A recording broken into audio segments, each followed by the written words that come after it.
Добрый день, ассаламу алейкум, дорогие одноклассники. Вот он, чудо-чайник, про который я говорил вам. В прошлый раз он был без воды, а теперь вот его запустили. Смотрите.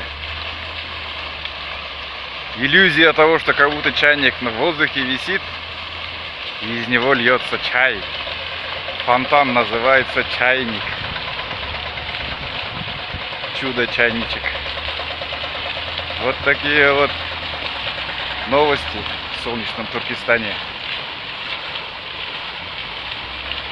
Имитация. Классно придумано. Наши инженеры молодцы. Привет вам еще раз с солнечного Туркестана.